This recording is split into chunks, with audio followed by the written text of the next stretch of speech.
Olá, boa tarde. Então, iniciando essa sessão, que é a última sessão do seminário, nós vamos exibir um vídeo, que é um vídeo com uns 20 minutos, que tem alguns depoimentos que eu acho interessante que a gente comece por ele, e aí a gente vai ter logo em seguida a mesa, entrevista com a Nina Santos. 1 minuto. Prezadas colegas, hoje é um dia muito especial. Eu gostaria muito de ter a possibilidade de estar com vocês aí, mas não poderia deixar de mandar uma mensagem, mandar meus votos de uma feliz comemoração, porque nós merecemos uma comemoração. Então é com grande alegria que este ano eu comemoro essa terceira década de 2 filhos, de meu filho biológico, David, que está completando 30 anos agora em setembro, e desse outro filho, de uma paternidade compartilhada com o meu amigo e meu colega Elias Machado, que é o Gejol. Isso começou realmente nos primórdios da internet. Nós já estávamos, a Faculdade de Comunicação da Universidade Federal da Bahia foi muito célere em perceber a importância do que estava tomando lugar, perceber que nós estávamos vivendo uma transição tecnológica que iria afetar de maneira completa, total e irreversível a nossa cultura. E juntamente com o meu colega André Lemos, nós já vínhamos trabalhando em termos de entendimento dessa nova situação com o Grupo Ciberpesquisa, e com a chegada de Elias à Faculdade de Comunicação, nós entramos pelas transformações que começavam a ocorrer no jornalismo via esse novo suporte para onde o jornalismo começava a migrar. O Gejol, na verdade, teve início com uma disciplina que Elias Machado e eu propusemos para uma primeira aproximação ao jornalismo na internet. Foi uma iniciativa pioneira e uma iniciativa um pouco atrevida. Nós criamos o primeiro jornal na internet no estado da Bahia, antes de existir qualquer jornal comercial online, o Lugar em Comum, que se chamava, que produzia matérias de forma diferenciada do que se costumava produzir na imprensa tradicional. O Lugar em Comum, o primeiro jornal, a primeira iniciativa cultural na Bahia que não tinha o apoio cultural do Olodum, porque naquele momento tudo com o apoio cultural do Olodum. Nós não tínhamos o apoio cultural do Olodum, mas fizemos o primeiro jornal online através dessa disciplina que começava com o aprendizado de HTML. Nós ensinávamos o HTML para que as pessoas pudessem produzir suas matérias. Foi digamos assim, uma criação que gerou um certo estranhamento, né? Eu me lembro que quando propusemos a disciplina, houve um colega que disse: mas isso é uma moda passageira, será que vale a pena ter uma disciplina sobre isso? Bom, a moda passageira está completando 30 anos hoje, né? A segunda estranheza era sobre a rapidez com que essas transformações estavam tendo lugar, e muita gente se perguntava: mas será que é possível trabalhar em termos acadêmicos sérios, fenômenos que são tão efêmeros, tão rápidos, porque hoje é de um jeito, amanhã é de outro? Mas foi justamente essa percepção que nós tínhamos da rapidez com que isso vinha tendo lugar, com a profundidade das transformações que estavam acontecendo, que era preciso registrar isso tudo. E o registro disso tudo, que hoje é a produção consolidada do grupo de pesquisa Gejol, na verdade constitui um verdadeiro mapa do que foi o desenvolvimento do jornalismo na internet e jornalismo online no Brasil e no mundo, né? Temos aí diferentes momentos que foram captados, que foram identificados, que foram estudados, que foram codificados e que estão hoje como um acervo muito importante para a reconstituição dessas transformações, dos efeitos dessa tecnologia numa das áreas da cultura mais importantes do mundo contemporâneo, que é o jornalismo, né? Esse mapa, digamos assim, está tendo hoje uma continuidade totalmente consolidada. Nós estamos hoje certamente reconhecidos como um dos grupos de pesquisa em jornalismo mais importantes do país e fora do país, além fronteiras, e produzindo seguramente o que eu chamaria de uma das um dos focos da pesquisa de ponta no jornalismo no Brasil hoje. Então, 30 anos, plena consolidação, plena idade adulta desse grupo. Eu acho que importa também registrar um pouco como se conseguiu, que essa iniciativa que teve um início em uma disciplina, que parecia se voltar para algo que era passageiro, que tinha essa mutação tão rápida, acabou se consolidando num grupo que vem completando sua terceira década. Eu acho que vale lembrar três razões, três suportes, três esteios para o sucesso desse grupo e a continuidade desse grupo com a força que tem hoje. Eu acho que, em primeiro lugar, a ideia do acolhimento e da abertura. O GEJOL sempre foi um grupo muito aberto, nós acolhíamos todo e qualquer estudante de qualquer área, de qualquer, da graduação, da pós-graduação, e fora da faculdade, inclusive, que viessem pedir acolhimento, pedir entrada ao grupo. Absolutamente aberto. Então, abertura e acolhimento, eu acho que foi desde o início um esteio muito importante. As pessoas se sentiam acolhidas desde o primeiro momento. E eu acho que se sentir acolhido é fundamental para gerar um ambiente de trabalho produtivo. Então, a segunda perna, o segundo esteio desses fatores de sucesso, dessa consolidação que nós estamos comemorando hoje, vem da ideia de um trabalho coletivo. A ideia de um trabalho coletivo no sentido de que tudo ali era discutido, tudo ali era combinado, o projeto de cada um era apresentado publicamente, discutido por todos, sugestões vinham de todos os lados, o crescimento, portanto, era um crescimento individual dentro do grupo. Tá? E eu acho que mais importante ainda, e acima de tudo isso, é uma concepção de trabalho acadêmico, uma concepção de ciência que, desde o início, norteou nossas atividades, que é a ideia de trabalho acadêmico e de ciência como interlocução. Essa consigna, essa maneira de ver o trabalho científico, o trabalho acadêmico, é fundamental, foi fundamental, continua sendo fundamental para o sucesso desse grupo. Essa interlocução que se dá tanto a nível nacional quanto a nível internacional, buscando onde está a pesquisa de ponta, tentando interagir, estabelecendo convênios, que foi também uma marca desse grupo ao longo de sua história, convênios nacionais, convênios internacionais, trazendo sempre os colegas, indo aos centros de pesquisa de outros colegas, de outras universidades, e mantendo sempre aberta essa interlocução. Nunca fomos um grupo fechado, sempre fomos um grupo aberto, um grupo onde a interlocução era o ponto fundamental. Então, eu quero, então, aqui comemorar com vocês, eu quero aqui estar, através desse vídeo, presente a esse momento tão importante, na certeza também de que estamos com a continuidade disso garantida. Eu gostaria e gostaria, espero estar presente para comemorar os 40, pelo menos, desse grupo, e a certeza de que a professora Suzana Barbosa, que tem o DNA do GEJOL e tem o vigor para levá-lo adiante, vai saber fazer com que a gente se encontre novamente daqui a 10 anos para comemorar os 40 anos. Vamos comemorar, porque nós merecemos essa comemoração. Um grande abraço para vocês todos, para vocês todas, e vamos lá. Viva o GEJOL. Um abraço. Bom dia, meus amigos e minhas amigas do GEJOL, e aos colegas pesquisadores participantes do seminário, que celebra os 30 anos de atividades de ensino, pesquisa e de desenvolvimento de inovações pelos pesquisadores do GEJOL. É para mim um grande prazer, uma grande satisfação me dirigir a todos e a todas. Gostaria de relembrar o contexto em que nós começamos as nossas atividades em 1995.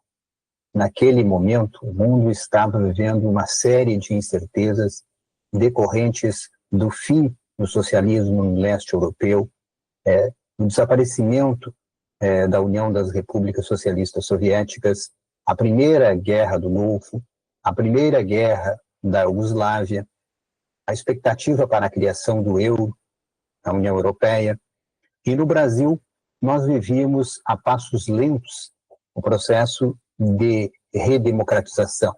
Em 1994, o presidente Fernando Henrique havia sido eleito para o primeiro mandato e começava um projeto de privatizações de empresas estratégicas como a Telebrás, a Embratel, a Usiminas, a Vale do Rio Doce e a Companhia Siderúrgica Nacional, um projeto que se concluiu 30 anos depois com o desmonte da Petrobras, com a privatização do pré-sal e da Eletrobras e a aprovação da independência do Banco Central, hoje submetido aos interesses do mercado financeiro. Na Facom, em 1995, o programa de pós-graduação tinha apenas 6 anos. O curso de jornalismo funcionava em condições precárias na antiga sede no Vale do Canela. Havia apenas 5 computadores de uso exclusivo dos professores. As condições para as práticas de pesquisa, o financiamento público para as práticas de pesquisa eram praticamente inexistentes. E é neste contexto de muitas dificuldades que eu, então com 29 anos, e o Marcos Palacios com 46, decidimos criar um projeto arrojado, que era de ensino e pesquisa de uma modalidade emergente de jornalismo, o jornalismo no ciberespaço. E chegamos a ser motivo de risos e brincadeiras pelos corredores da faculdade. Nós tínhamos clareza de que estávamos fazendo história. E não era fácil, porque na época, para alguns filósofos do ciberespaço, como Pierre Levy, e para catedráticos famosos do jornalismo, como o espanhol José Luis Martínez Albertos, o jornalismo tinha pouco futuro, ou nenhum futuro, com a produção descentralizada de informações no ciberespaço. Mas para nós, o que não tinha futuro eram as velhas práticas jornalísticas, as práticas analógicas, centralizadas. Para nós, o jornalismo no ciberespaço tinha muito futuro desde que houvessem investimentos no ensino, na pesquisa e no desenvolvimento de inovações. E este era o objetivo estratégico da criação do GEJOL. Passados 30 anos, o GEJOL se consolidou uma plataforma de desenvolvimento de pesquisas, de inovação, de formação de pesquisadores no mais alto nível, hoje espalhados em todos os estados brasileiros. E o que é mais relevante é entender que 30 anos depois o mundo também mudou. Se em 1995, com o fim da URSS e do socialismo no leste europeu, os Estados Unidos haviam se afirmado como a única superpotência mundial, hoje, cada vez mais, este papel de superpotência dos Estados Unidos é questionado em nível mundial, principalmente depois da guerra na Ucrânia, da Rússia contra a OTAN. E a China, que em 1997 tinha um PIB menor que o do Brasil, hoje tem um PIB 7 vezes maior que o brasileiro, e o Brasil cada vez mais é dependente dos investimentos da China, que se tornou o principal parceiro comercial brasileiro, superando os Estados Unidos. E é neste contexto que cada vez mais os investimentos e as ações de pesquisa, principalmente pesquisa aplicada para o desenvolvimento das próximas etapas do jornalismo no ciberespaço, são cada vez mais estratégicos, porque é o desenvolvimento de inovações que vai estabelecer a relevância de cada país na divisão internacional do trabalho científico e profissional. E este é o grande desafio dos pesquisadores na área de jornalismo.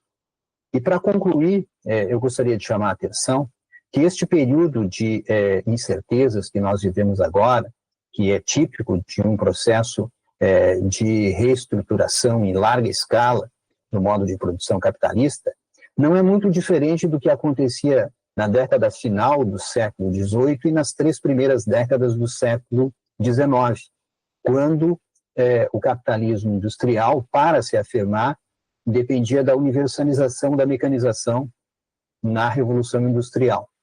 E para que isso acontecesse, a economia política, enquanto uma disciplina, teve que se afirmar como uma disciplina independente que tivesse condições de elaborar as teorias, os conceitos, e pudesse contribuir para o desenvolvimento das inovações necessárias para alavancar a Revolução Industrial.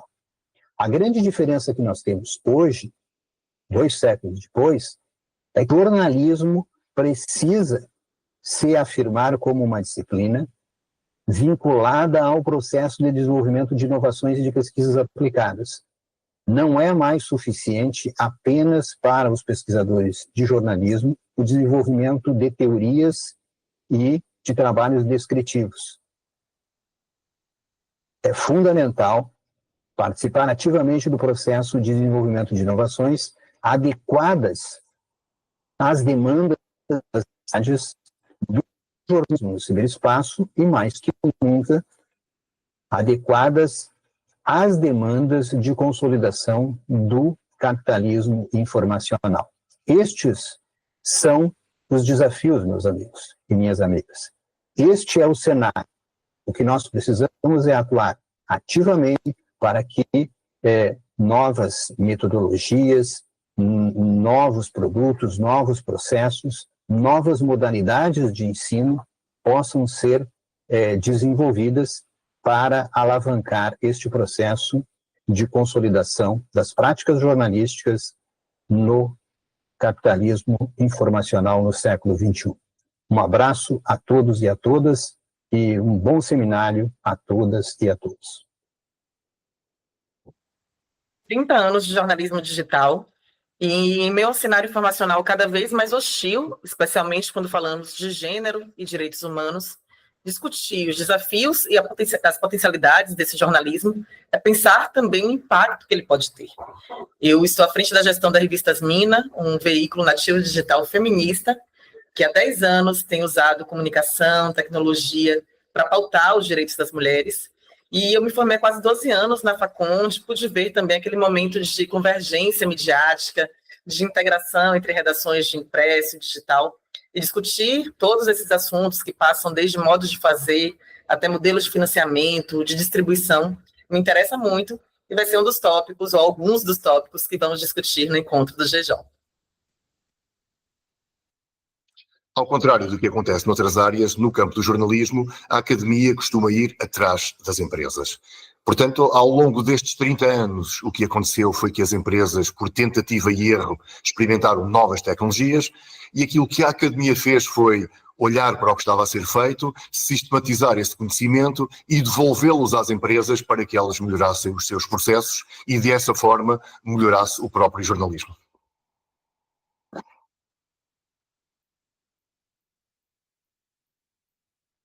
Para mim, a importância do GEJOL como grupo de pesquisa está consolidada nessa história que pode ser contada nessa trajetória de 30 anos do grupo. Por trabalhar na Faculdade de Comunicação, onde o grupo atua vinculado ao programa de pós-graduação em Comunicação e Cultura Contemporânea, quero destacar um outro aspecto que reflete a importância da pesquisa. Na Faculdade de Comunicação, fizemos a restauração do curso de jornalismo.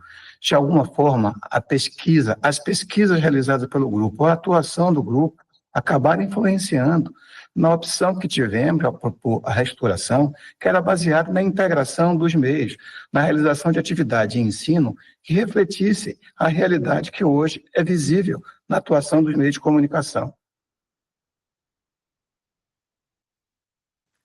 A pesquisa sobre jornalismo digital no Brasil acompanhou a evolução da própria prática profissional. Então, ao longo desses 30 anos, o GEJOL foi um grupo pioneiro nessas pesquisas, mas seguramente a gente pode dizer que em todas as regiões do Brasil nós temos pesquisadores e pesquisadoras que se dedicam ao estudo das transformações do jornalismo nesse ecossistema digital, e não foram poucas essas transformações.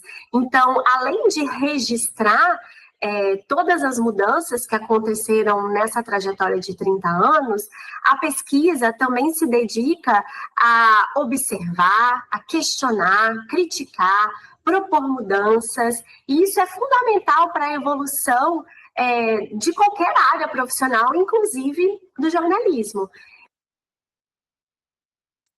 Bem, a contribuição da academia, das universidades para o desenvolvimento, a compreensão do jornalismo digital aqui no Brasil é uma contribuição, eu acredito, fundamental, assim como o que nós observamos em outros contextos, fora do Brasil, na América Latina, na Europa, nos países da Europa, sul da Europa, no norte e claro, Estados Unidos, dentre outros países do sul global. E acredito que o Brasil tem um papel preponderante, todos os pesquisadores e o desenvolvimento que se teve no sentido da formação de recursos humanos nessa área, no que nós consideramos um campo de estudos autônomo do jornalismo digital, que vem demonstrando, sim, pujança. E nós temos acompanhado esse processo todo, que tem sido desafiador desde o início, com todas as transformações que vem acarretando para o jornalismo como profissão, como instituição, como um campo de pesquisa, uma disciplina nova de pesquisa e de formação, prática social, o que também significa uma inovação bastante importante, inovação social. E acredito que para os próximos anos é primordial que o setor produtivo, né, o mercado, esteja mais próximo das universidades, da academia, porque nós trabalhamos, a nossa pesquisa está olhando para o que vem sendo feito e temos muito a contribuir, eu acredito nisso. Professora, quais são os principais desafios enfrentados pela academia quando se trata de jornalismo digital, mídias digitais? Bom, acho que o principal desafio é a gente estudar um cenário que é muito recente, né? Muito diferente se estudar rádio, televisão, jornal impresso, que tem uma história bastante grande, embora com muitas mutações mais consolidado, né? Tem uma certa consolidação, do que estudar as questões relacionadas às mídias digitais, que passam por transformações com grande velocidade. Tem um termo que é chavão, que muitas pessoas usam, mas acho que caracteriza bem esse momento, que é o momento que as mídias digitais ainda engatinham. E quais são as principais conquistas e pontos positivos dessa área? Bom, eu acho que são enormes, eu poderia aqui passar a tarde inteira conversando contigo sobre isso, mas acho que a principal das questões assim que mais mexem com o jornalismo enquanto uma instituição social é a questão da liberação do polo emissor. Quer dizer, hoje em dia, pessoas que não têm mais acesso a um veículo de comunicação, que não têm acesso a um veículo de comunicação, podem também colocar suas opiniões através das redes sociais, que é um exemplo bastante conhecido.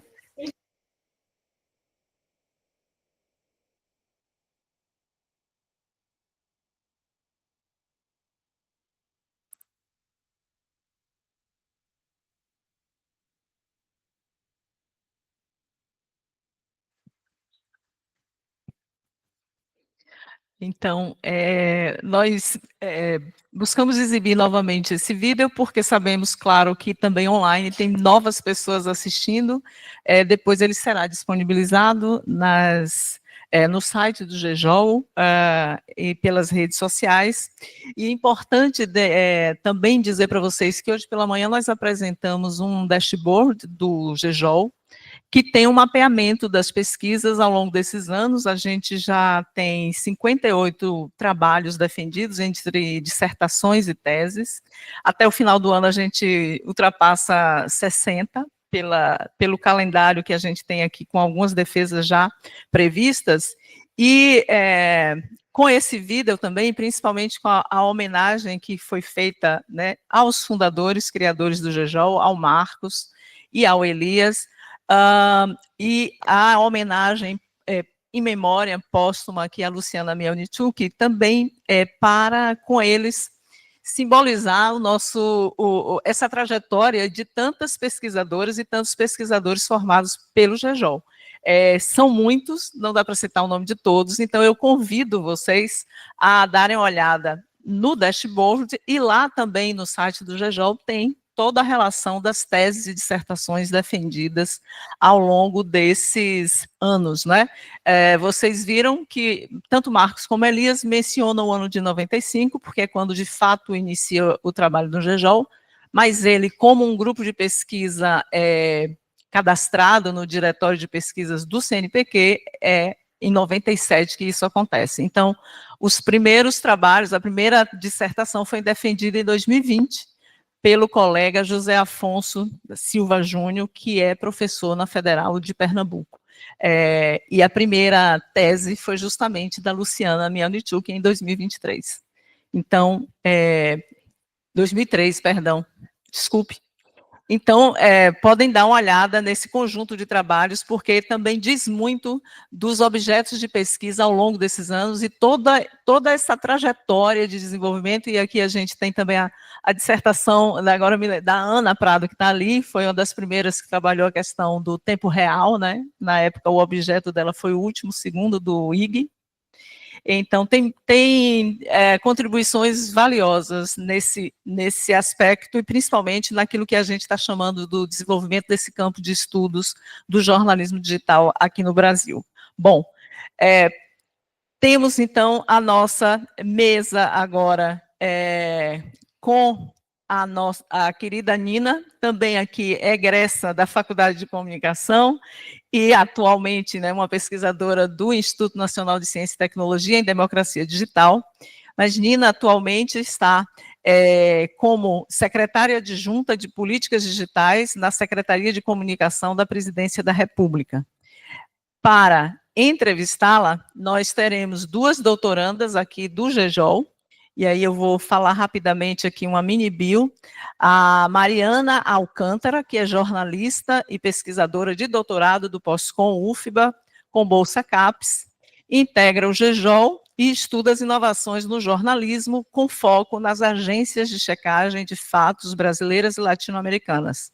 Realizou o estado de doutorado sanduíche na Universidade de Navarra, Espanha, com a orientação do colega Ramon Salaverria. A Thaís Lavor é jornalista e pesquisadora, a mais nova doutoranda aqui no caso, no GEJOL. Ela está atualmente como coordenadora da Escola de Dados no eixo educacional da Open Knowledge Brasil e integra o Conselho Fiscal da Abrage, que é a Associação Brasileira de Jornalismo Investigativo, uma de nossas apoiadoras, assim como a Escola de Dados e a Open Knowledge também. É mestra em Comunicação pela Universidade Federal do Ceará, especialista em Ciência de Dados pela Exalc da USP e doutoranda em Comunicação aqui no POSCOM UFBA. Então, por favor, Mariana e Thaís, que vão apresentar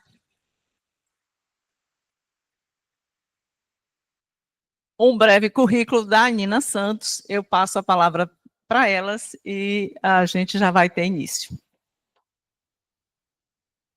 Boa tarde, mais uma vez, estamos aqui reunidos no último dia do evento, e para mim é uma honra também aqui fazer parte, né, desse momento, né, entrevistar a Nina. A gente se conhece aqui da Facom desde a época da graduação, não é, Nina? A gente pegou disciplina de Washington juntas, não é? Muito tempo. E também está aqui com o Thaís, né, que chegou recentemente aqui no grupo de pesquisa, mas trazendo valiosas contribuições para a gente. Então, nesse momento, né, em que a gente tem esse novo formato, que é uma entrevista, não é uma palestra, não é uma mesa redonda, mas sim uma entrevista, tanto que, né, aqui no palco a gente fez um esquema diferente, né, meio que televisão, assim, a gente está se achando muito importante aqui, fazendo esse momento, né, invertendo, a gente agora está numa sessão de entrevista. Mas eu vou chamar a Nina, né, para se integrar a gente aqui também, por favor, Nina.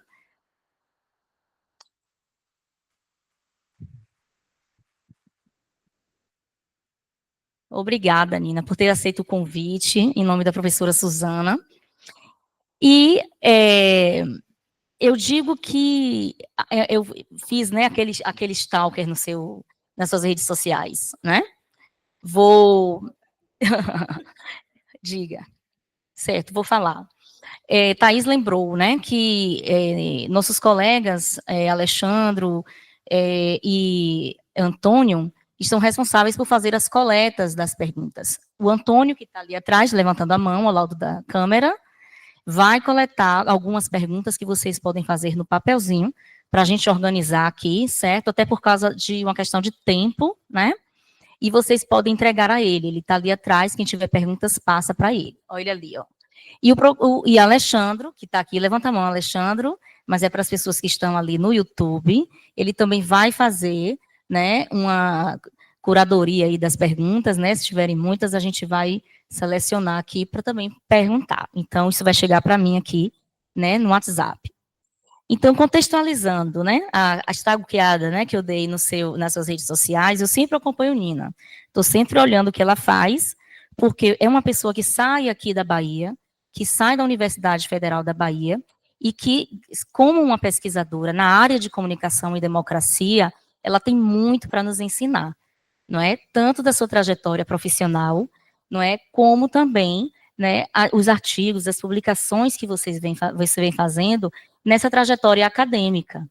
E aí, tanto como pesquisadora, como também trabalhando em assessoria, Nina trabalhou no Instituto Lula, não é? Que foi fechado, né? Passou por diversas questões ali nesses períodos aí que a gente vive no Brasil de polarização política, e ela retorna a convite, né, do Sidônio Palmeira para integrar a essa Secretaria Especial de Comunicação na Presidência da República, que tem status, né, de ministério. Então, é uma configuração diferente, né, da configuração que nós estávamos acostumados, principalmente no governo anterior. Então, eu coloco aqui, né, que um texto que está publicado no Instagram do INCT, que é o Instituto de Ciência e Tecnologia, Nacional de Ciência e Tecnologia em Democracia Digital, vai dizer o seguinte: mais do que nunca é preciso considerar que a desordem informacional é uma questão da democracia, que precisa ser enfrentada. Para tanto, é preciso considerar uma agenda informacional a partir do Sul, como explicou a pesquisadora Nina na Conferência Livre Ciência no Combate à Desinformação. Então, diante desse cenário, né, dessa necessidade da gente conformar uma política pública, uma política de Estado que vise a criação de uma estratégia mais ágil para combater a desinformação, eu queria que Nina falasse como foi que ocorreu esse momento do convite para integrar, né, a secretaria, e quais são as oportunidades e os desafios que você encontrou ali e o que você vê, né, como terreno fértil ali para trabalhar. Então, essa seria essa primeira pergunta. Obrigada, Mariana. É um prazer estar aqui, de volta a casa. Sou não só formada na faculdade de graduação, mas formada da vida toda, né? Assim, graduação e mestrado a rigor, mas mesmo tendo feito meu doutorado fora, ele foi escrito aqui, porque eu só conseguia escrever quando eu vinha para cá. Então, a Facom é muito casa, e assim, e o GEJOL marcou, eu nunca fui do GEJOL, mas sempre estive no entorno, né, do GEJOL. Então, assim, eu ouvi Marcos falar, ouvi Elias foi meu professor do primeiro semestre de graduação, nunca vou esquecer, que em uma aula ele perguntou assim, era Teorias do Jornalismo. Quem aqui sabe o nome de um jornal da Bolívia? Acho que era Bolívia, Equador. Imagine, primeiro semestre, ninguém sabia nada, aí ficou todo mundo desesperado. Bom, mas enfim, anedotas aí, mas acho que é muito, muito gratificante, assim, participar dessa comemoração, dessa longa trajetória do GEJOL, que, além de ter formado muita gente, formou também um campo, né? Um campo de estudo, de pesquisa e um campo profissional também. Então, eu acho que tem um papel muito relevante para a Bahia, para o Brasil e para o mundo, e é muito bom ver isso ser construído a partir daqui, né? Mas, indo mais diretamente para a sua questão, sobre o convite, assim, para ir para a SECOM, eu sempre tive, né, durante a minha trajetória, um pouco essa inquietação de lugares, né? Sempre me sinto muito bem no mundo acadêmico, adoro pesquisar, adoro dar aula, adoro escrever, aliás, estou sentindo uma falta enorme de conseguir me concentrar para escrever, mas, ao mesmo tempo, eu, desde a graduação também, sempre senti muita vontade de trabalhar com a comunicação de outras maneiras, né? Léo, que o diretor estava aqui agora e estava falando que eu trabalhei com ele com produção cultural, quando eu estava na graduação, e depois eu trabalhei em assessoria de comunicação, e durante o doutorado trabalhei em redação também, e trabalhei bastante com assessoria política. Então, eu acho que esses outros campos da comunicação, para além da atuação acadêmica, são campos que complementam um pouco o meu entendimento, assim, a construção do meu entendimento do que é fazer comunicação e do que é usar a comunicação para fortalecer a democracia, né, que eu acho que é um pouco a questão de fundo, assim, que me move. E aí o convite para ir para a SECOM vem muito nesse sentido, assim, como uma possibilidade de encarar um novo desafio. Nunca tinha trabalhado em governo, né? Trabalhei no Instituto Lula, mas quando o presidente Lula, a rigor, não era presidente, entre os mandatos, ali entre 2012 e 2015. Portanto, essa experiência de trabalhar numa estrutura governamental com a construção de políticas públicas é uma experiência extremamente nova, extremamente desafiadora. E num momento que eu acho que é muito crucial, né? Muito crucial para a comunicação, no momento em que o entendimento do ambiente de comunicação ele é extremamente complexo, e conseguir construir políticas para esse ambiente é um desafio muito grande, e um momento político também muito crucial, né? Um momento em que a gente tem poucas garantias, a gente acabou de sair de um momento extremamente difícil, em que a nossa democracia está extremamente fragilizada. Então, foi, acho que, um pouco a conjunção desses fatores que me fez aceitar esse desafio nesse momento de ir para essa secretaria, que é a Secretaria de Políticas Digitais, que é uma secretaria um pouco sui generis, né, dentro da SECOM. A SECOM tem 6 secretarias, mas 5 delas são secretarias meio, são secretarias que se dedicam ao trabalho de comunicação estratégica mais diretamente. Então, tem secretaria de imprensa, tem secretaria de redes, tem secretaria de audiovisual, e a Secretaria de Políticas Digitais digamos assim, o lugar dentro da SECOM mais voltado para a construção de políticas públicas de comunicação, especificamente olhando esse imbricamento entre ambiente de informação e ambiente digital.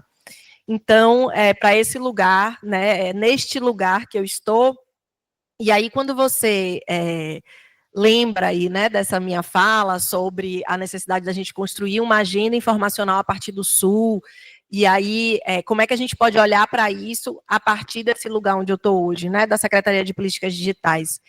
Eu acho que, primeiro que essa secretaria foi criada em janeiro de 23. Então, assim, é a primeira vez, é o primeiro governo no Brasil que tem uma Secretaria de Políticas Digitais.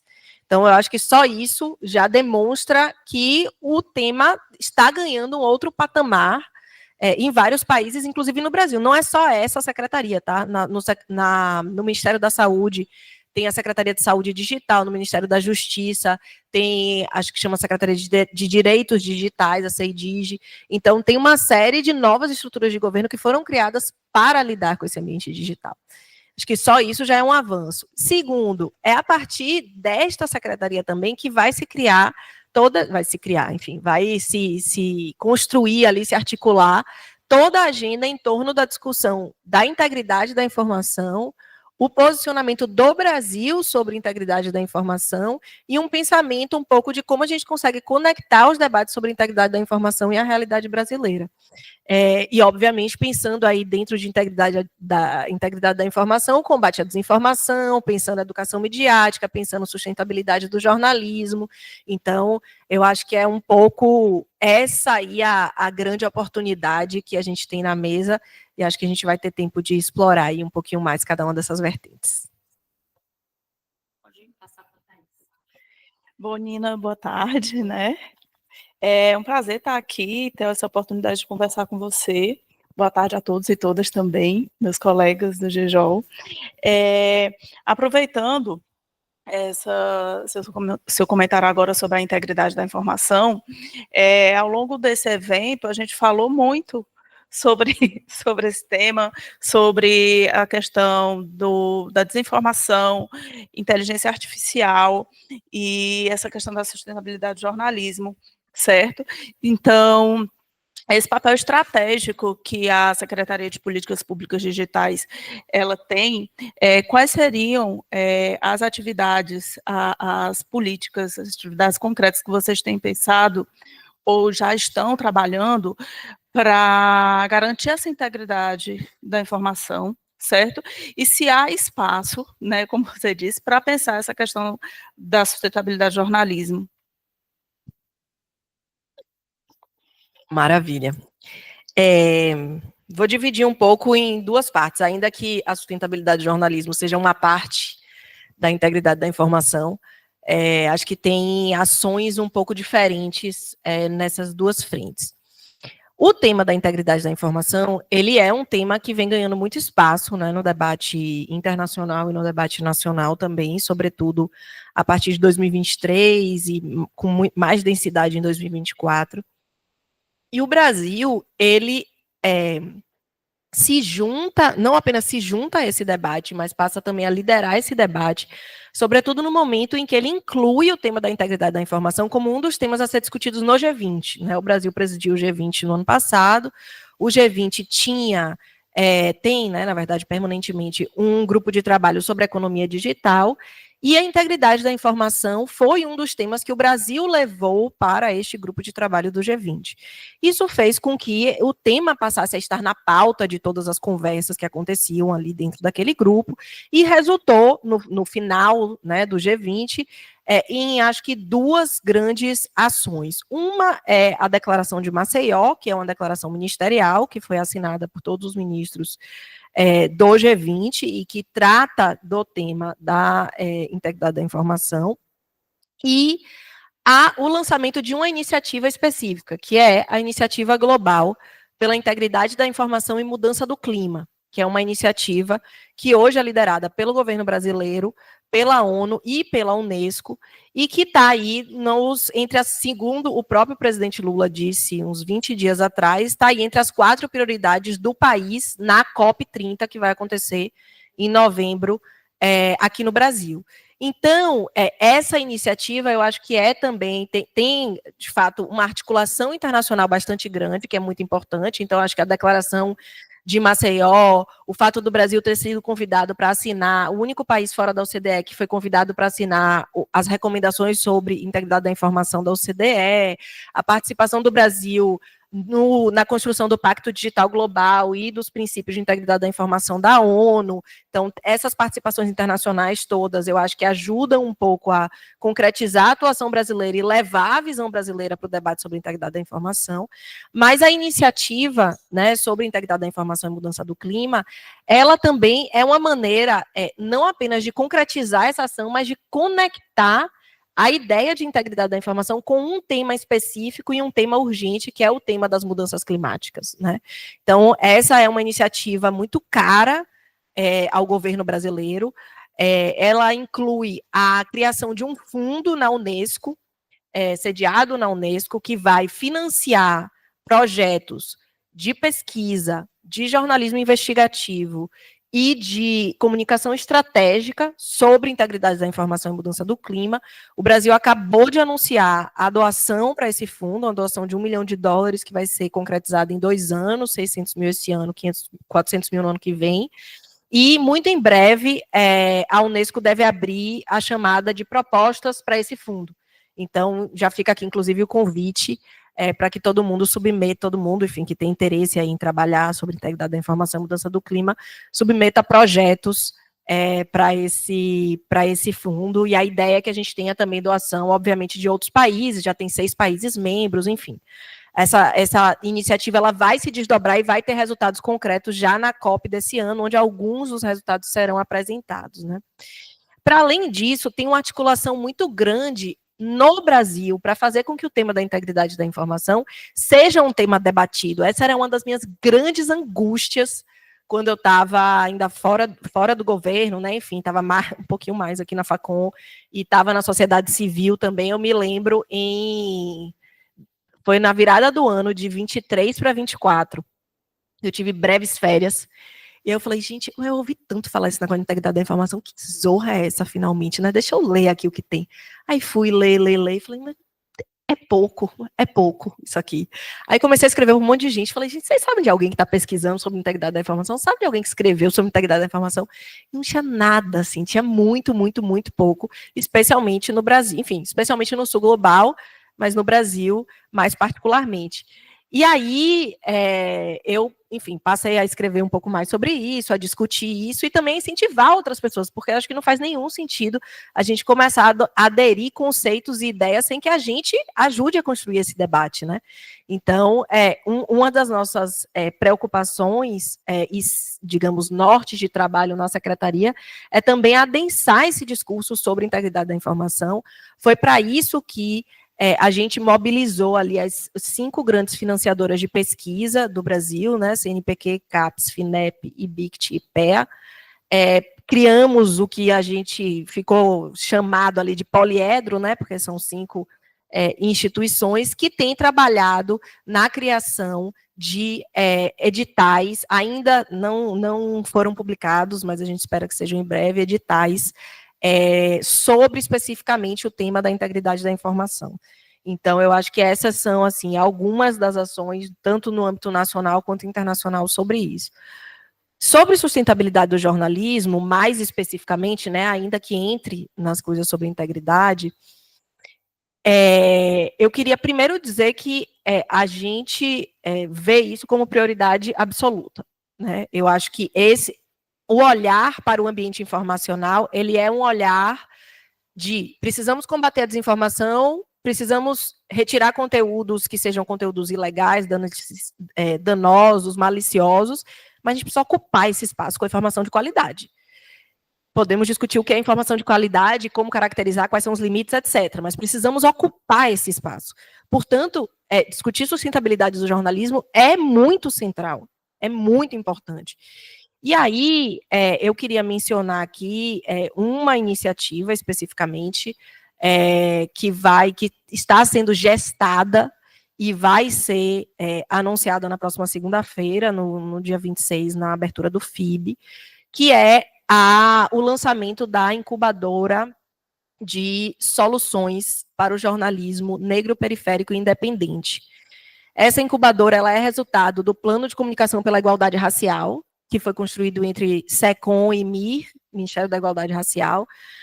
Foi tirado dali que se deveria criar essa incubadora, e esse projeto foi levado à frente pela Secretaria de Políticas Digitais, foi submetido ao FNDCT, que é o Fundo Nacional de Ciência e Tecnologia, e captou 15 milhões de reais que vão ser investidos aqui, na verdade, que vão ser executados aqui na Bahia, pela Superintendência de Estudos Sociais e Econômicos, pela SEI. É um projeto nacional, mas que vai ser executado a partir daqui e que tem como objetivo justamente acelerar, identificar, criar e pilotar, no sentido de criar pilotos de soluções para o jornalismo, com foco especial no jornalismo negro, periférico e independente. Então, essa, para mim, essa é uma ação muito queridinha, assim, para mim, uma ação que eu estava contribuindo desde antes de entrar no governo e que eu espero que traga frutos significativos. Vou parar por aqui, só para não me alongar mais, tem outras coisas para comentar, mas fica mais legal vocês ficarem perguntando. Só uma sugestão, a Nina falou que ela começou a pensar, né, e escrever. Um dos textos que eu li seu foi o que saiu na Diplomatique sobre isso, muito bom. Então, eu indico que todos leiam, porque precisamos discutir a chamada integridade da informação, certo? No Le Monde Diplomatique. Passar para a minha colega. Obrigada, Nina. Então, a partir do que Nina já falou aqui para a gente, já dá para a gente ter uma ideia de como é que é essa né, secretaria, um eixo novo dessa secretaria começa a ser conformado de forma inédita aqui no país, e os exemplos, né, de como é que, primeiro, a gente faz a exploração de todos os lugares, onde é que as pessoas estão discutindo tais coisas, quais as instituições que estão preocupadas com isso, e também a gente vê que você fala também, né, olha, eu já fui conversar com alguns lugares e tal, dentro do eixo estruturante dessas políticas públicas que estão sendo pensadas, né, gestadas, quais são os principais interlocutores governamentais que estão próximos, primeiro, desta secretaria, para colocar em prática as ações que vocês estão pensando em fazer. E quais ações pontuais, primordiais, as primeiras são essas. Aí eu que tenho pergunta, porque a resposta pode ir para muitos lados. Interlocutores no governo federal ou interlocutores em geral? No federal. E depois a gente abre. Tá. Como eu falei, assim, a Secretaria de Políticas Digitais, ela foi criada numa leva de novos setores do governo federal ligados ao digital. Né? Então, evidentemente, a gente tem diálogos com vários outros setores do governo federal que estão tratando do tema digital. Por exemplo, a Secretaria de Direitos Digitais do Ministério da Justiça. É uma secretaria que, em muitos dos temas, né, sobre discussão sobre crianças e adolescentes no ambiente digital, na própria discussão de regulação, na discussão sobre toda a questão de gênero, a questão de raça, a gente tem uma interlocução com essa secretaria. A gente também tem uma interlocução muito grande com o Ministério da Fazenda, porque tem uma discussão sobre mercados digitais, sobre concorrência digital, que também é bastante relevante, né? Se a gente pensar na legislação europeia, a legislação europeia para o digital, ela vai basicamente em dois sentidos, né? Uma legislação de serviços e uma legislação de mercados. Portanto, essa interlocução com o Ministério da Fazenda é extremamente importante. A gente também tem uma interlocução muito constante com o Ministério da Saúde, por causa especificamente de um programa que foi criado, que é chamado Saúde e Consciência, assim como a iniciativa global trata especificamente da questão climática, a gente tem um programa interministerial que se chama Saúde e Consciência, que trata especificamente de combate à desinformação na área de saúde e especificamente vacinal. E essa é uma interlocução com o Ministério da Saúde nessa construção. Outro interlocutor constante é a AGU, a Advocacia Geral da União, que é quem nos subsidia e nos acompanha em várias das ações que a gente faz. Então, foi criada também em 2023 a Procuradoria Nacional de Defesa da Democracia, que é uma nova procuradoria que foi criada dentro da AGU, que é a procuradoria por onde geralmente passam os processos de combate à desinformação. Então, por exemplo, se a gente tem um caso, deixa eu tentar pensar um caso concreto recente, imposto de renda, estamos em período de declaração de imposto de renda. Se tem um aplicativo falso colocado numa loja de aplicativo que diz que você pode usá-lo para fazer a declaração de imposto de renda, mas, na verdade, esse aplicativo leva a um golpe em que a pessoa tem que fazer um Pix, etc., etc., quem age sobre isso, em geral? A Secretaria de Políticas Digitais, ou, enfim, em diálogo, nesse caso, né, com o Ministério da Fazenda, encaminha o caso para a Procuradoria Nacional de Defesa da Democracia, que é quem atua juridicamente em nome do Estado, em defesa do Estado. Então, a AGU também é uma parceira bastante constante. E eu ia citar... e também os ministérios de Direitos Humanos, Ministério das Mulheres, Ministério da Igualdade Racial, porque a gente sabe que as populações vulnerabilizadas, mulheres, pessoas negras, com o Ministério dos Povos Indígenas também, mas a gente tem trabalhado um pouco menos com eles, mas a gente sabe que essas populações vulnerabilizadas, elas são muito mais vítimas de fenômenos de desinformação, de discurso de ódio, de ataques digitais de forma geral. Portanto, a gente também tenta estar sempre próximo nesse diálogo de possíveis ações nesse ambiente. Já que tocaram no assunto, a gente pula para ele. Thaís vai falar sobre o Pix aqui, fazer uma pergunta para você. Não, eu posso falar o meu, e aí, tá certo? Fechou? Tá certo. Aproveitando, Nina, assim, a gente teve esse episódio emblemático da taxação do Pix, e a gente teve outros posteriores, né? Então, a sua fala mostra essa articulação que tem sido feita com outros órgãos governamentais, com outros poderes, e esse papel da comunicação pública hoje nesse ambiente de disputa de narrativa, né?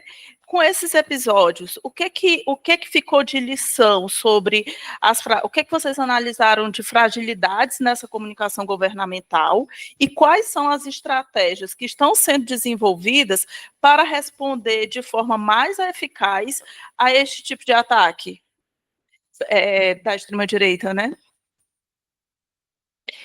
Eu acho que esse é um episódio extremamente complexo, né, e que eu acho que mostra um pouco também a complexidade do mundo digital, né.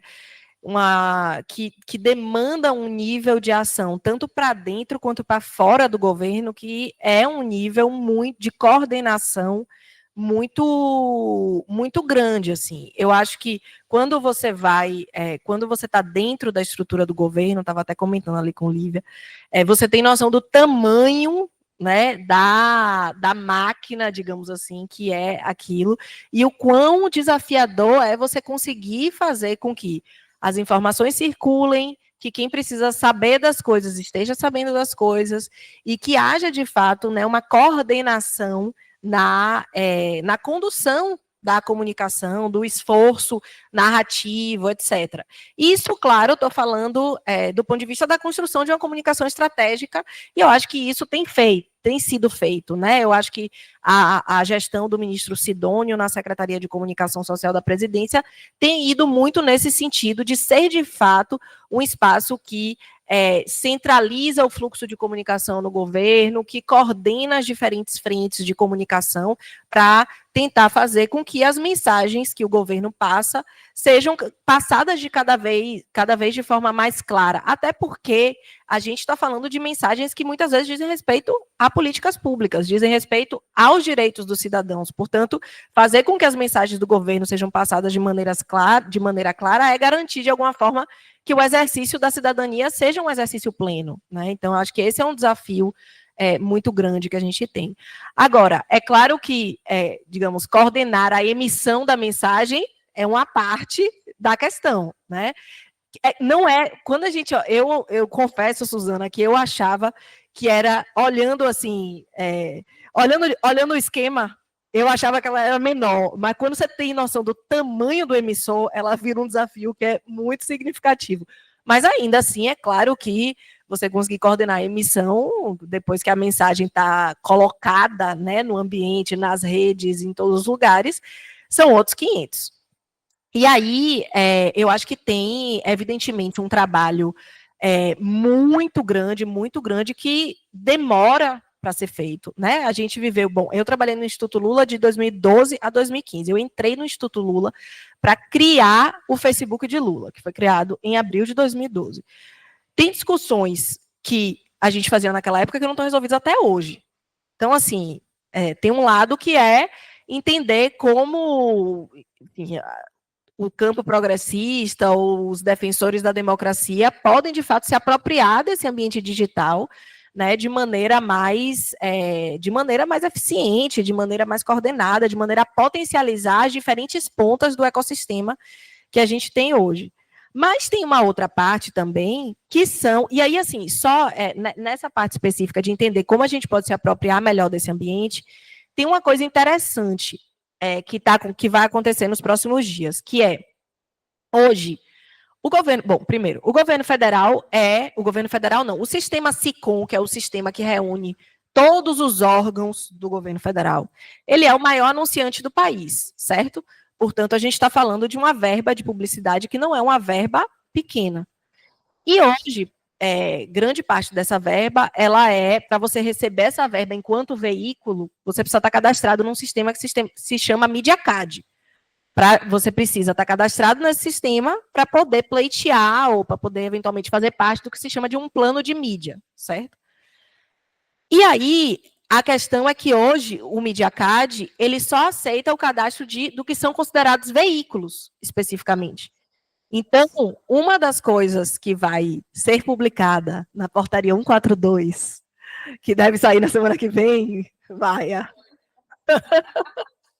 spoiler, é a atualização, justamente, do MediaCad, para que ele passe a trabalhar não com a ideia de veículos, mas com a ideia de agentes... eu tentei decorar esse termo 3 vezes, né? Agentes veiculadores de publicidade, o que significa que vai poder incluir podcasts, canais de YouTube, influenciadores, enfim, outros formatos que não apenas veículos como são considerados pelo SEMP, né, mais tradicionalmente. Isso significa, inclusive, uma atualização técnica gigantesca para que essa quantidade, né, de atores possam ser cadastrados no MediaCard, e isso não é uma questão, não redistribui imediatamente recursos, mas é um cadastramento que eventualmente permite isso, e a gente entende que essa é uma ação extremamente importante para garantir que a publicidade do Estado passe a funcionar de maneira mais eficiente para a diversificação e para a pluralidade desse ambiente informacional digital. Porque a gente sabe que o gargalo da publicidade não é um gargalo pequeno. A gente não está falando só, né, de critério jornalístico, de produzir informação de qualidade, de informação de interesse público. A gente está falando de sustentabilidade econômica dos veículos também. Então, acho que essa é uma ação importante. Eu ia falar uma segunda coisa. Já falou assim, pelo menos Lá ele. Mas é assim, gente, quando você sabe falar em nome de governo, a primeira coisa que você aprende é que você não responde pelo seu cargo, você responde pelo governo inteiro. Então, assim, a segunda coisa é que precisa ter coisa para anunciar, entendeu? Porque senão... Você vê que eu aprendo rápido, né? 3 meses... mas tinha uma segunda coisa que eu ia comentar, tinha perguntado sobre a coisa do Pix, aí a coisa da diversificação. E a coisa da desinformação, que eu não comentei. Então, assim, ok, digamos, coordenar um pouco a emissão da informação interna, né, dos diferentes frentes do governo, fazer com que essa comunicação estratégica do governo para fora possa contemplar mais atores, entender melhor esse ambiente digital, mas é claro que a gente tem também atores maliciosos, muitas vezes muito bem financiados, usando esse ambiente digital para produzir desinformação em cima de políticas públicas. Então, a atuação, a gente também tem tentado coordenar cada vez mais as ações do governo de combate à desinformação sobre políticas públicas. A gente fez essa semana um treinamento com 10 ministérios, justamente para instruir as assessorias de comunicação e as consultorias jurídicas de como elas podem agir quando identificarem desinformação, né? Porque hoje tem uma demanda muito grande sobre a SPDIG, a Secretaria de Políticas Digitais, e a gente não consegue dar conta de tudo que chega até a gente, até porque tem uma avaliação técnica a ser feita. Muitas vezes o que chega até a gente mesmo não consegue avaliar se trata de fato de um caso que deve ser enviado, tecnicamente, se é um fato que deve ser enviado à AGU, não deve ser enviado, deve ser notificado ou não. Então, a gente está tentando também, uma terceira ação, eu acho, fazer criar um pouco um sistema de combate à desinformação de políticas públicas, sobre políticas públicas, nos diversos órgãos do governo. Vou aproveitar o gancho também, estou aproveitando os ganchos, né? Tá. Nina falou sobre essa questão, né, de trabalhar com esses 10 ministérios, e a gente tem colegas que trabalham em Brasília, trabalham dentro desses ministérios, e eu sei que teve uma reorganização ali, né, em relação ao quadro de jornalistas que estão no Ministério da Saúde, são os que eu conheço, e eles agora não estão trabalhando meio que, de alguma maneira, voltada para assessoria, assim, voltada para a assessoria principal da presidência, de alguma forma. Queria que você se explicasse para mim um pouco, isso não ficou claro, mas como é que tá ocorrendo a informação dos ministérios para a SECOM, que tem que dar respostas, né? Você falou sobre a questão da agilidade da resposta. O caso do Pix é um caso bem emblemático com relação a isso, porque a questão da disseminação da desinformação, ela é muito rápida, cria um caos, né, social, a imprensa também começa a divulgar, é verdade, não é verdade, só que a informação, né, a resposta a isso demora a chegar, porque você fala, tem que confirmar, são questões técnicas, questões que vocês têm que, só pode dar uma resposta embasada, mas até essa resposta embasada, ela não está sendo tão rápida assim, né, e esse caso é um caso emblemático. Então, fala um pouco para a gente sobre essa questão da desinformação que ocorre e como é que a resposta desses ministérios está acontecendo junto com a SECOM para dar respostas rápidas a essas, né, coisas que chamam muito a atenção, que são midiáticos e que operam segundo outras lógicas bem financiadas, né? Só uma coisa sobre o Pix que eu esqueci de mencionar, é o fato de que Sidônio tinha acabado de tomar posse, né? Então, assim, ainda foi numa semana de troca de ministros, o que complica um pouco mais as coisas. Eu lembrei disso por causa do caso do Ministério da Saúde. Eu vou explicar um pouco, digamos assim, a lógica geral de transmissão de informações com a SECOM, e aí depois tem um caso específico do MS, porque também passou por uma troca de ministro recente, né? Então, eu não sei se parte dessa organização tem a ver com a própria troca de ministros e tal, porque assim, os ministérios todos e os órgãos vinculados têm as suas próprias assessorias de comunicação. Então, tem um nível de autonomia de funcionamento que é bastante grande.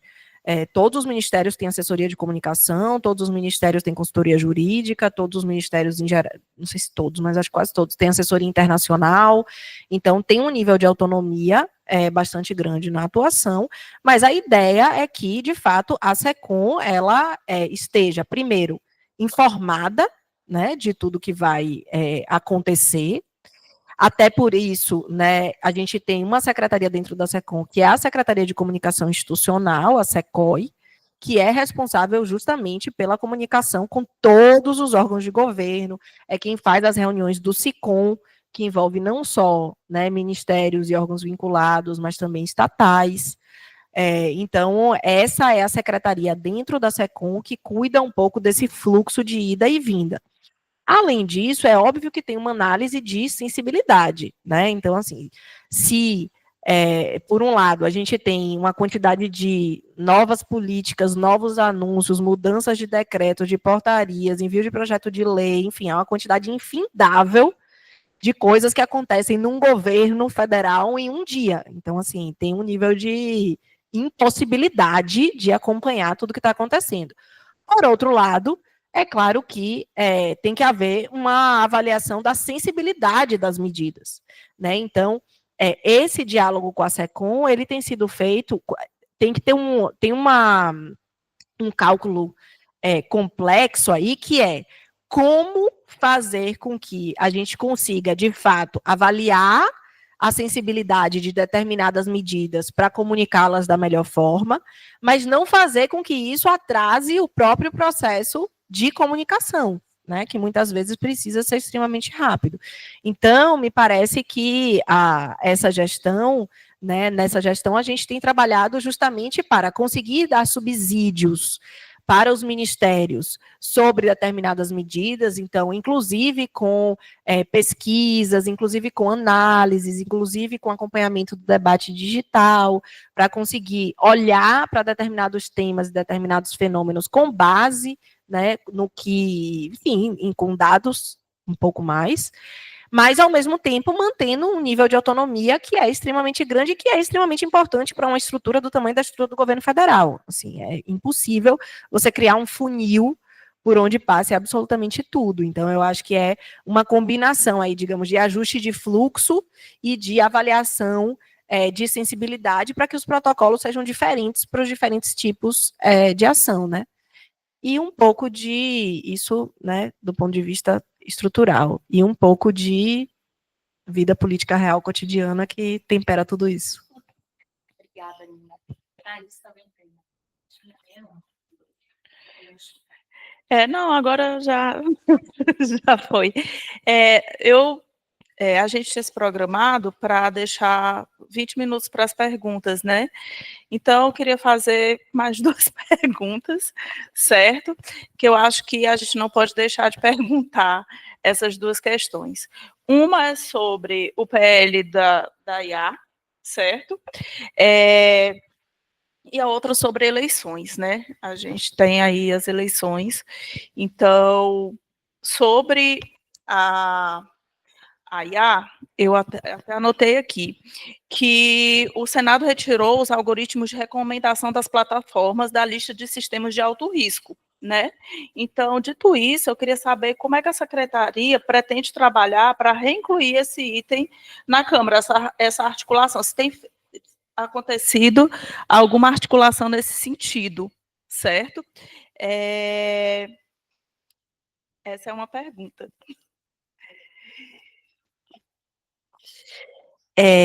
Maravilha. Sobre o PL de IA, não sei o quanto que todo mundo aqui acompanha isso, mas é o PL 2338, né, que foi aprovado no Senado no final do ano passado, numa articulação bastante ampla, né, teve só 4 votos em contrário na aprovação lá, e agora ele está na Câmara dos Deputados, começando ali a sua tramitação em Câmara Especial, em Comissão Especial. E, de fato, houve essa discussão que resultou na retirada, né, o PL, ele se baseia numa avaliação de risco, né, e prevê medidas adaptadas ou adequadas a cada risco identificado nos tipos dos diferentes sistemas de uso de IA e nos diferentes elementos da cadeia também de IA. E, de fato, as plataformas, né, os algoritmos de recomendação das plataformas, eles não constam hoje na versão do texto como sistemas de alto risco. Aí, assim, nos parece, primeiro, que este projeto de lei é um projeto extremamente relevante, extremamente importante. A Secretaria trabalhou muito pela aprovação dele no Senado Federal. Ele tem alguns elementos que são muito...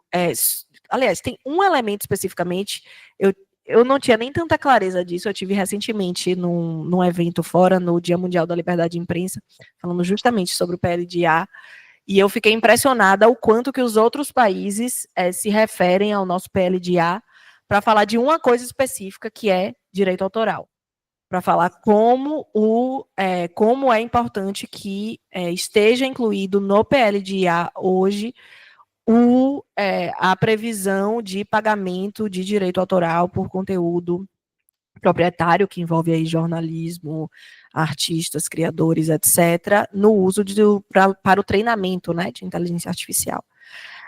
Mas o fato é que esse projeto, ele está hoje em tramitação legislativa, né? Então, assim, a ação do executivo frente a isso é, obviamente, uma ação de acompanhamento e de incidência, né? Então, agora, por exemplo, deve haver uma série de audiências públicas para discutir esse projeto de lei, a gente está acompanhando a comissão de comunicação, a gente está atento a todos os passos que estão sendo construídos ali, mas e tem um nível de autonomia que não é nosso, né, na condução do próprio processo legislativo dentro da Câmara dos Deputados, e que é extremamente importante para os processos democráticos, a gente também precisa respeitar um pouco. Então, é um cálculo difícil no sentido de um PL prioritário para o governo, está em todos os documentos que saíram dos PLs prioritários para o governo, o PL 2338 está lá, nós estamos atuando diretamente, mas a gente sabe que é um projeto de lei que precisa passar na Câmara dos Deputados, portanto, tem uma série de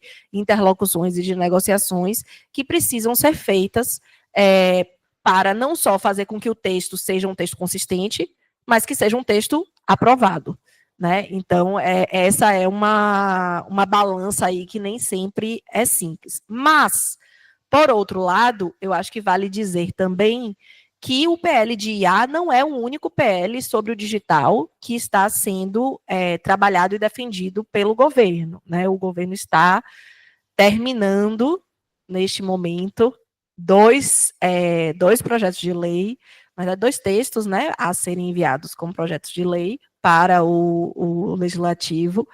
Um texto sobre serviços digitais, serviços de intermediação, não são apenas serviços de intermediação de conteúdo, mas também sobre intermediação de conteúdo, e que fala sobre transparência, que fala sobre responsabilidade, portanto, toca um pouco nas questões sobre algoritmos e sobre transparência, especificamente o caso de redes sociais, porque, assim, só para dar um pouco a dimensão de que também esse processo de construção de leis e de normas, ele é um pouco um quebra-cabeça, né? Então, você vai lidando com as forças políticas que estão colocadas e as pecinhas que às vezes não ficam aqui, a gente tenta colocar ali e a gente vai tentando construir um arcabouço da forma mais factível possível também. Então, tem esse PL de serviços digitais e tem também um PL de mercados digitais, que aí é especificamente sobre concorrência, que também deve ser enviado pelo Executivo para o legislativo em breve. Então, aí acho que vai precisar. Oi? Eu gostaria, você não sabe o quanto eu gostaria de ter essa resposta. Mas o que eu posso dizer é que eu tenho certeza que hoje está mais perto do que estava ontem.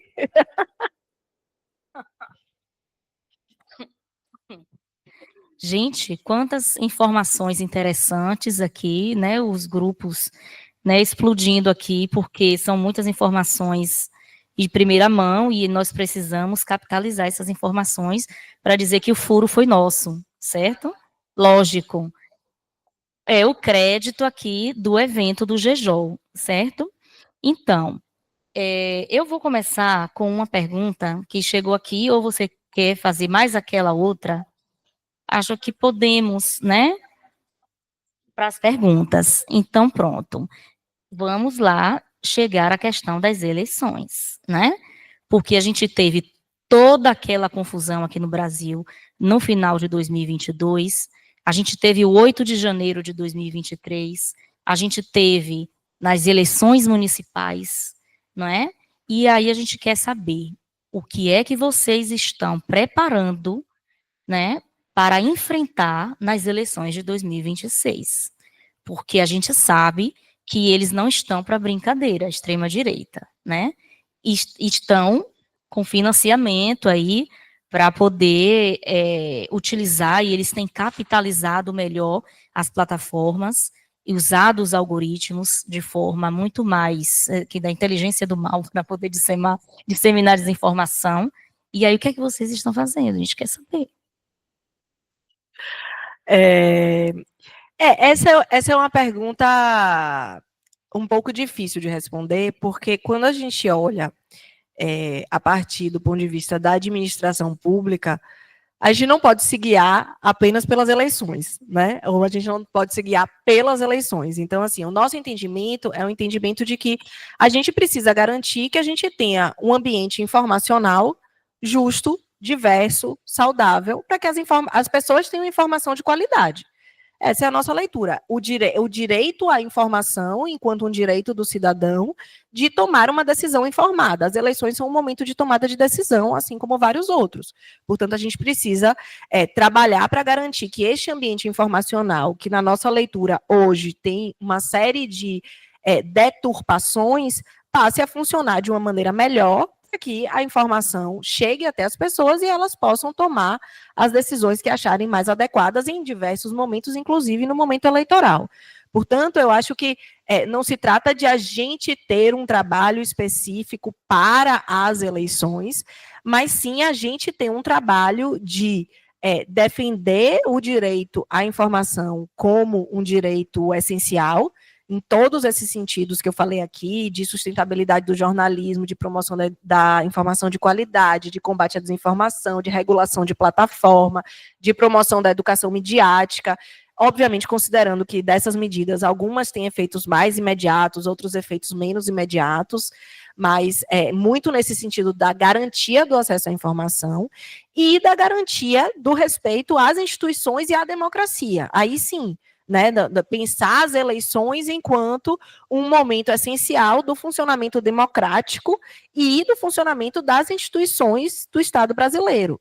Então, que é um tema constante que a gente lida ali na dinâmica da Secretaria de Comunicação.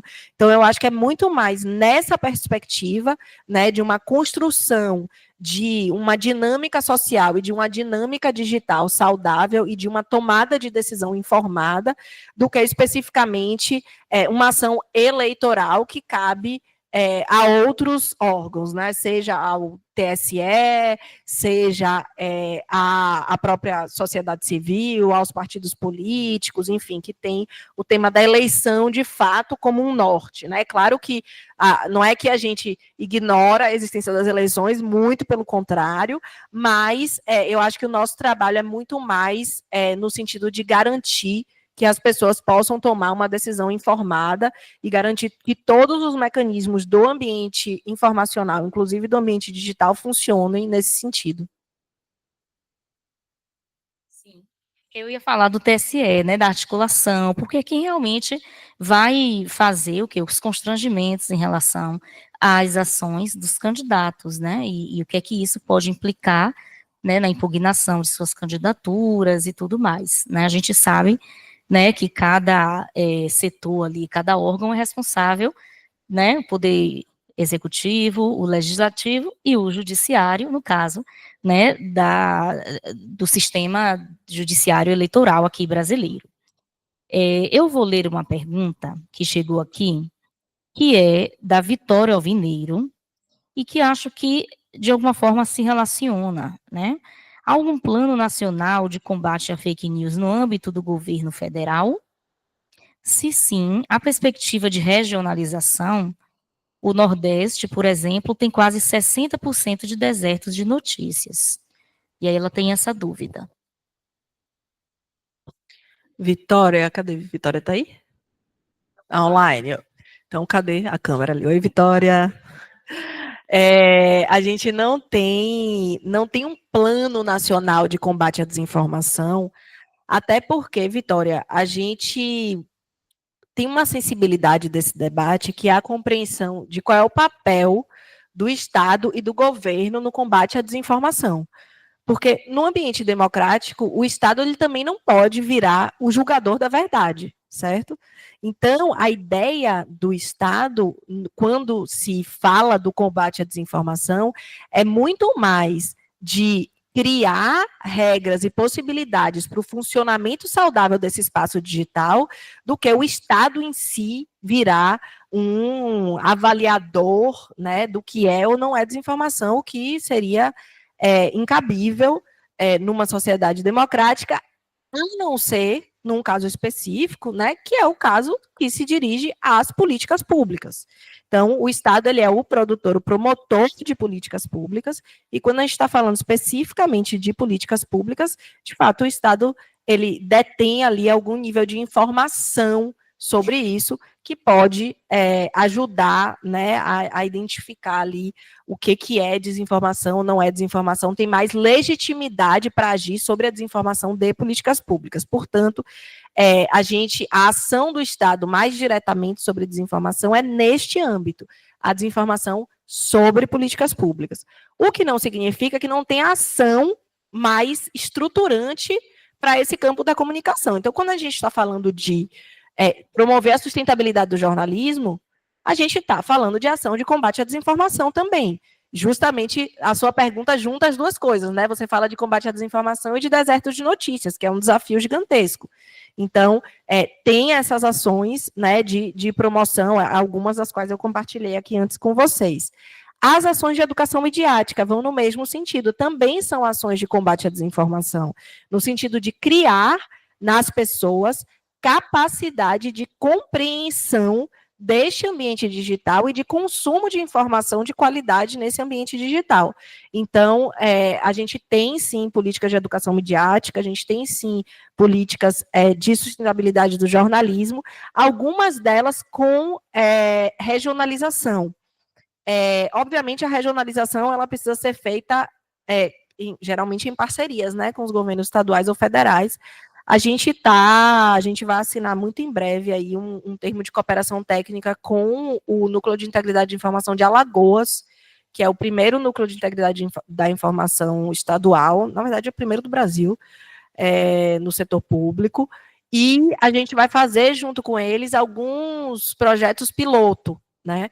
Então, algumas dessas ações, inclusive as ações de educação midiática, serão realizadas mais perto do território, né? Eu acho que esse é um dos grandes desafios que a gente tem também, conseguir fazer com que essas políticas digitais, digamos, cheguem na ponta mais perto do cidadão.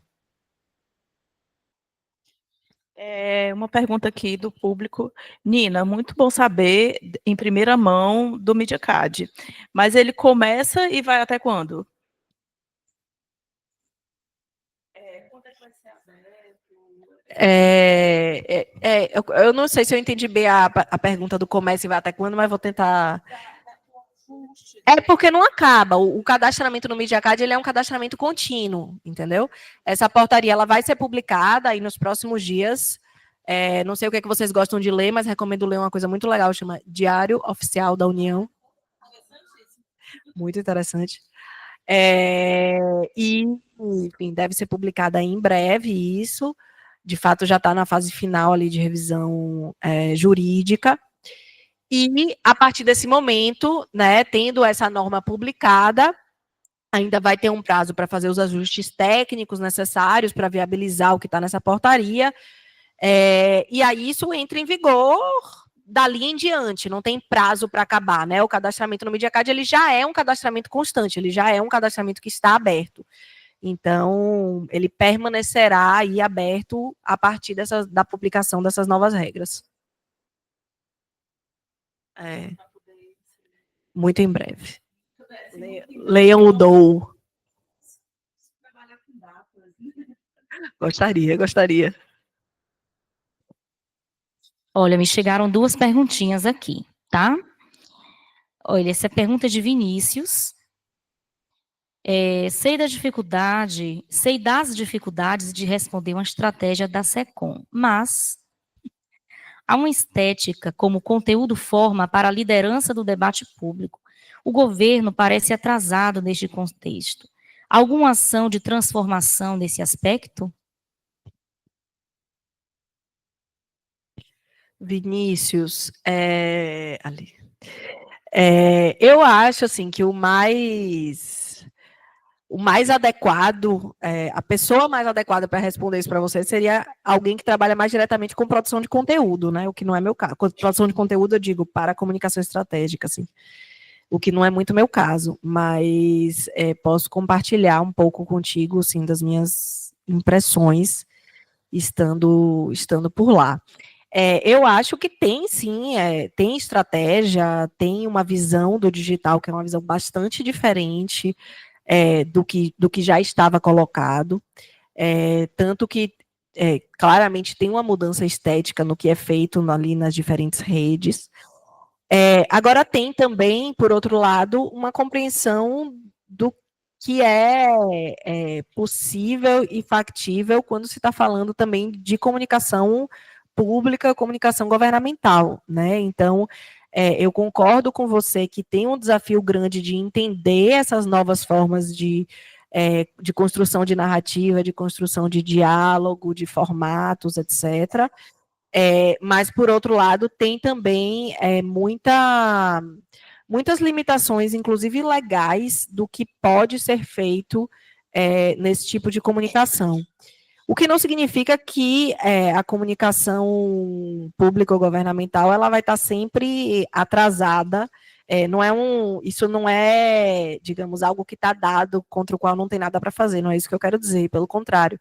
O que eu quero dizer é que o esforço para fazer com que seja diferente, ele é um esforço, em geral, muito maior do que o que se precisa fazer ou na iniciativa privada, ou mesmo em governos municipais e estaduais, assim. O nível de escrutínio público é enorme, é gigantesco, o que, né, para uma pessoa que trabalhou muito perto de todos os debates sobre transparência pública, boa parte da vida, é incrível, é excelente. Mas, assim, na hora que você está tentando fazer as coisas, também é algo com o qual você precisa dialogar. Nesses dias eu vi uma consulta pública, acho que uma consulta pública, não sei, que algum governo estadual tinha lançado, sobre publicidade, inclusive. E eu olhei e pensei assim, gente, assim, se isso fosse o governo federal, mas nunca na vida isso poderia ter sido publicado, assim, porque é um nível de debate, de escrutínio, etc., que é muito alto, que, enfim, é parte da democracia, mas, por outro lado, também dificulta um pouco de avançar mais nessas estratégias. Muito bem. Vou fazer uma pergunta aqui da Magali Moser. Gostaria de ouvir mais, Nina, sobre as iniciativas em favor da sustentabilidade financeira do jornalismo. Quais ações estão previstas nesse sentido? A gente também quer saber muito. Boa. Né? Vim falar aqui no seminário do GJ, vai você perguntar sobre o quê, né? Bom, acho que tem, primeiro assim, que essa é uma das, enfim, prioridades grandes, assim, da secretaria. A gente tem, isso está dentro de uma das diretorias lá da nossa secretaria, a diretora Marina Pita, que cuida mais diretamente disso. E a gente tem as incubadoras, né, de fato, são um projeto bastante prioritário nesse momento. A gente tem eu citei aqui a portaria, né, 142, porque é o que está para ser lançado aí nos próximos dias, mas, na verdade, tem todo um trabalho de adequação e de proposição de como as regras e as normas de aplicação de dinheiro do Estado podem e devem ser usados para fomentar um ambiente informacional mais saudável. Então, assim, tem normas sobre distribuição de publicidade, tem normas sobre distribuição de dinheiro de patrocínio, tem normas sobre quais veículos, como a 142, quais veículos podem ser cadastrados, quais veículos podem ser negativados. Então, tem um monte de trabalho ali nas regras internas do governo de distribuição de recurso, que a gente entende que são recursos que poderiam e deveriam ser usados para fomentar a informação de qualidade.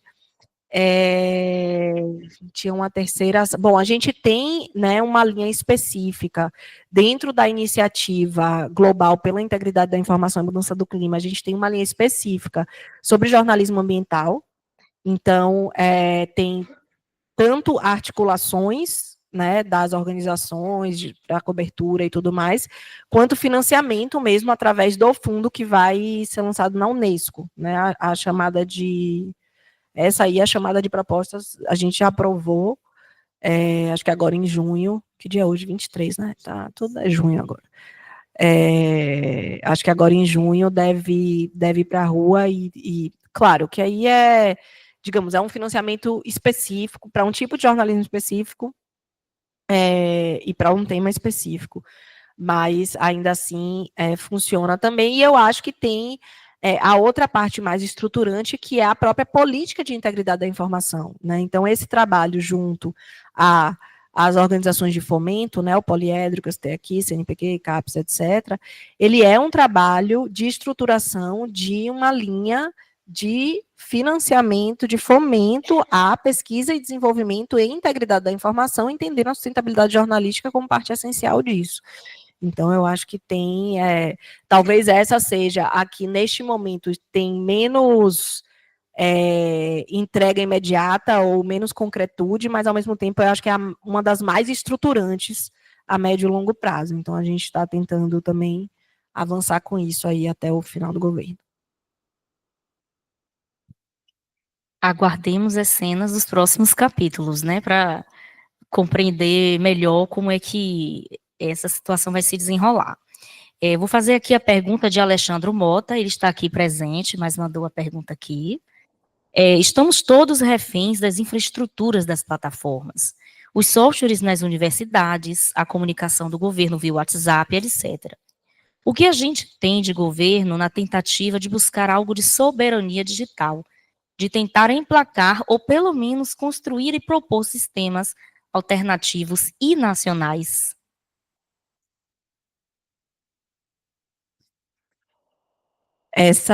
Obrigada, Alessandra, pela pergunta. Eu acho que essa é uma discussão super importante, e que às vezes sai do centro do debate, né? Que às vezes a gente fica olhando muito para o que está aí, como lidar com o que está aí, e perde um pouco essa capacidade de pensar na construção de alternativas. Mas esse debate, ele é um debate que está colocado muito, e aí voltando na pergunta dos interlocutores, faltou mencionar alguns que vão aparecer agora, que é o MGI, né, o Ministério da Gestão e Inovação, e o MCTI, o Ministério de Ciência, Tecnologia e Inovação, que têm sido parceiros muito importantes nessa discussão sobre soberania e sobre infraestrutura digital. Acabou de ser criado faz, sei lá, 1 mês ou 2, o CIT Digital, que é o Comitê Interministerial para a Transformação Digital, que tem uma Câmara Técnica específica para discutir infraestrutura digital. E eu acho que talvez seja o espaço mais qualificado e de maior impacto hoje dentro do governo nessa discussão. Obviamente, eu não acompanho cotidianamente as ações desses outros 2 ministérios, que também têm ações específicas, mas do ponto de vista de coordenação governamental, o CIT Digital, de fato, está se construindo como um espaço de formulação bastante importante. E eu acho, uma coisa que vale mencionar também, é a relação dessa discussão sobre infraestrutura, redes federadas, software livre, etc., com toda a discussão sobre inteligência artificial, né? Nesse sentido, a discussão sobre inteligência artificial e a existência, a proeminência de modelos, né, abertos, tem trazido de volta a força desse debate. Eu acho que isso é um lado extremamente positivo. E essa discussão sobre inteligência artificial, ela está fortemente colocada em vários dos fóruns que o Brasil está participando agora, né? Um dos temas principais dos BRICS. Então, esse tema também tem sido, esse tema da infraestrutura digital tem aparecido bastante na discussão dos BRICS. E outro ator bastante relevante nessa discussão é o BNDES, que também tem provocado bastante debates. Inclusive, deve ter um grande evento agora. Quem queria a data? É você, né? Dia 30 de junho e 1º de julho. A data de evento não conta, né? Eu não sei nem se vai ser aberto, mas enfim. Vai ter evento ali próximo dos BRICS e deve ter um outro maior no ano que vem. Mas só para contar um pouco que isso está em debate no governo, em diferentes espaços, e que acho que esses são talvez os principais atores ali de interlocução, né? Sobretudo, e o Ministério das Comunicações, né? Que também faz parte aí desse debate. Não é um debate que está mais centralizado, digamos assim, na SECOM, né? Porque, enfim, fala de infraestrutura, mas é um debate que a gente tem acompanhado, decidido até por entender que ele impacta diretamente o ambiente informacional, né? Então, é muito nesse sentido que a gente tem tentado aí fazer essas conexões. Nós temos mais 2 perguntas ali e mais uma aqui. Então, vou fazer a de Thalita, tá? E aí eu passo para você. Perfeito. Thalita pergunta, Nina falou sobre a PL da inteligência artificial, mas gostaria de saber sobre regulamentação das plataformas, né? Além do PL, existe um canal aberto de conversa entre governo e Big Tech?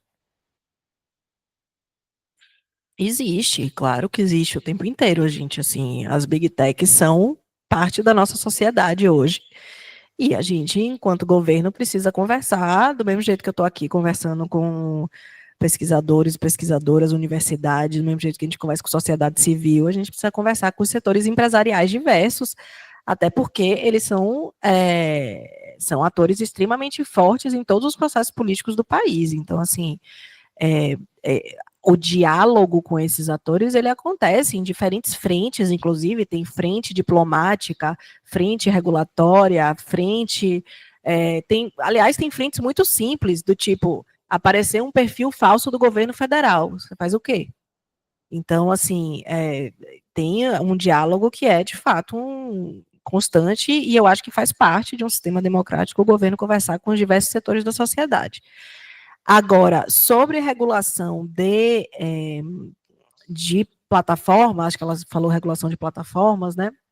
Vai um pouco no sentido do que eu falei antes, né? Do texto que está sendo terminado pelo governo, que é esse texto sobre regulação de serviços de intermediários, não apenas serviços de intermediários de conteúdo, mas também de conteúdo.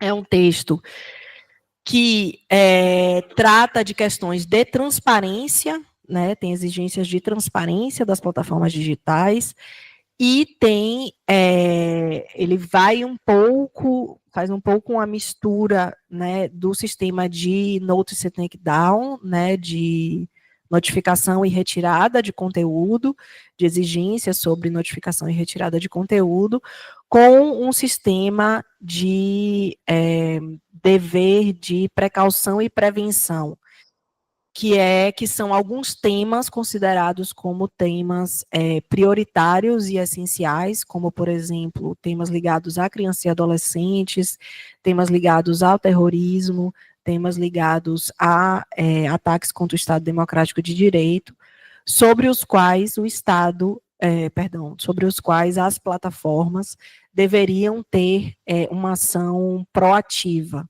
né?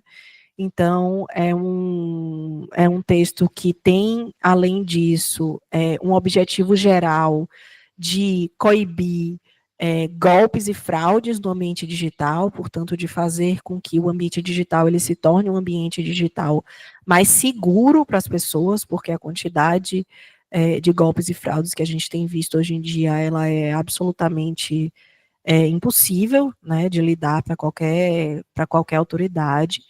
E tem também um capítulo específico sobre crianças e adolescentes no ambiente digital, que tem sido um problema cada vez maior, e é um problema que a gente acha que a gente precisa endereçar de maneira mais específica. Então, acho que talvez essa ideia, né, de proteção contra golpes e fraudes, a ideia de proteção contra crianças e adolescentes, medidas de transparência, medidas de responsabilidade, acho que são aí alguns dos pontos centrais desse texto que a gente espera que seja enviado em breve. Obrigada, Nina. Aproveitando que você falou dessa questão de proteção, a gente tem uma pergunta do Moisés Costa. Ele fala o seguinte: como o governo vê a proteção do cidadão diante do avanço das IAs e plataformas que buscam massificar modelos de negócio em detrimento ao olhar público?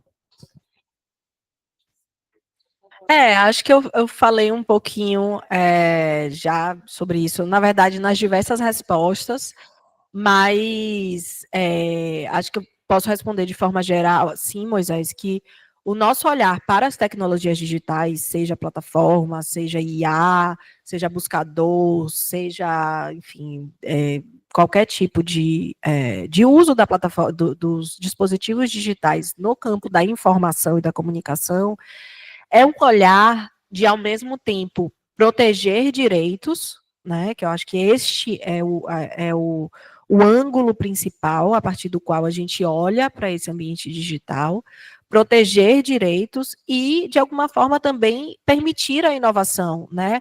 O próprio Elias estava falando aqui no vídeo inicial, né, do quanto a inovação é essencial para o jornalismo, etc.